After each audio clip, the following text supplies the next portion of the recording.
a couple of tweets that you made, and these were related to Gothamchess, and in general, I can bring that up. This was one of the tweets, first one, and then later on there was another tweet which was made here, and there were a lot of comments that flowed after it. Also, I think there was a video made on it, and what are your thoughts? Would you like to speak a bit about this subject? Because okay, in this tweet, even I'm involved a bit, as you mentioned, YouTuber G versus YouTuber S, and How did you guess? How did you guess it was you?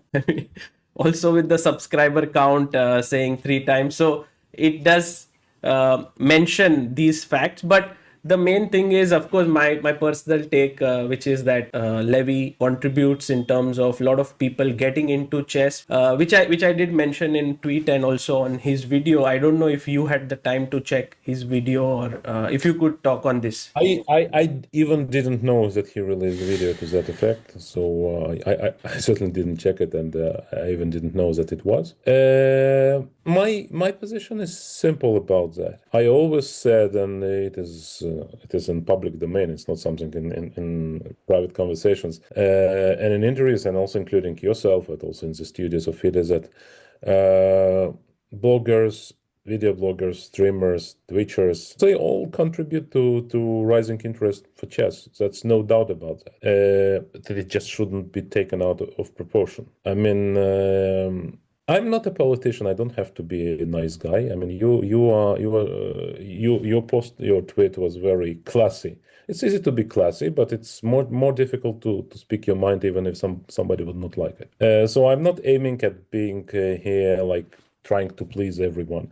I do believe that there is important role for all streamers, in particular for streamers who are having 5-6 million subscribers. Of course, it is important. I never said it is not. I just don't think that when Levy calls himself one of the three chess players who are recognized. First of all, he's not exactly a chess player who is recognized. He's a streamer who is recognized. Let's make it different. I also think that putting oneself ahead of Kasparov, Vishy, or even Gukesh, I'm not mentioning Fischer now, I think is simply not only not unfair, not immodest. It's just wrong factually. I mean, really. I mean, people still know these huge big names, and yeah, I saw Levy's comment, but I don't think anything was out of context. It's exactly what he was asked and exactly what he answered. Actually, if you check his polygraph test with Danny Range, it was like last year, something like that. He also addresses that when he's asking, is he the most influential streamer? He says, well, that's not the question. The question is whether I am the most influential person in the world of chess. And now I have to say that I completely disagree with the paradigm that streamers are among most influential people in chess. Of course not. I mean, they have their subscribers who enjoy their videos, and that's nice. That's important. That's a content which provide a lot of entertainment. But entertainment is overvalued in today's world. Money in chess largely doesn't come from the entertainment world. As a person who overviewed last year's events of FIDE for total budget of over 50 million euro, I can tell it for sure. That's not where the let's say the real interest comes from. I mean, people are subscribing, people enjoy the content. Some of them, I don't know how exactly to measure the conversion rate. Some of them would be actually starting playing chess more seriously, but not many. Think about it. How many followers even Magnus has? Think about it. So if you are serious about chess, how can you be not subscribed to Magnus? I mean, greatest player who tweets or posts regularly, and who is really charismatic and who has special moments, good or bad. But still, you cannot compare it with not only with football, with tennis, with almost anything. So the conversion is not happening there, or happening at a very low rate, and that's important to understand. Conversion into what would you say? Into people who would really follow what's going on in the chess world rather than following what's going on Levy's channel or Anna Crumling's channel or Botta's sister channels. All of them are doing nice content, but does it really have a very strong connection with what's happening in the chess world? Does it really have like impact, influence?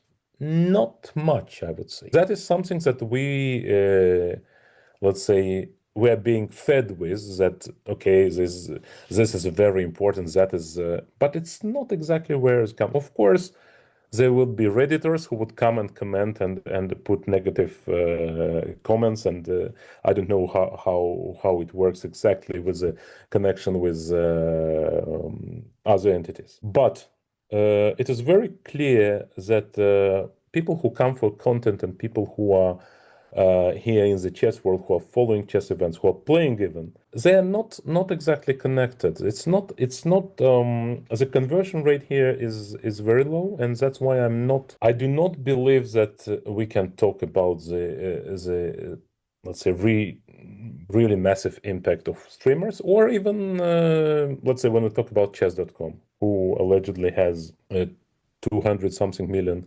users, but even not allegedly, but those who are proactive users, they're like 60 millions who are really active and playing. But once again, you can see that they're playing, they just come to play chess. It's great. It's really great that they come to play, enjoy our game. That's great. But it doesn't, once again, when it doesn't connect to other parts of ecosystem, you cannot automatically say, okay, I have 60 million members, I have 6 million subscribers, and so on.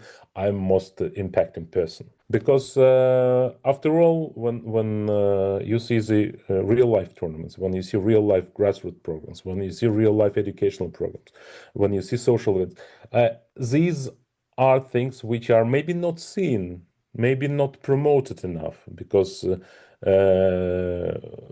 maybe some media resources are missing. But they are, in a nutshell, more important for society. And to come to get entertainment is nice, but I mean, somebody would go for Mr. Beast, but is Mr. Beast with his hundreds of millions of subscribers is among the most influential people in the world? I don't think so. I mean, it's not exactly working like that. Said that, I mean, I think many people misinterpret what I have been saying, because I have never said that, look, what Levy is doing is not important, or he's not famous. Of course he's famous.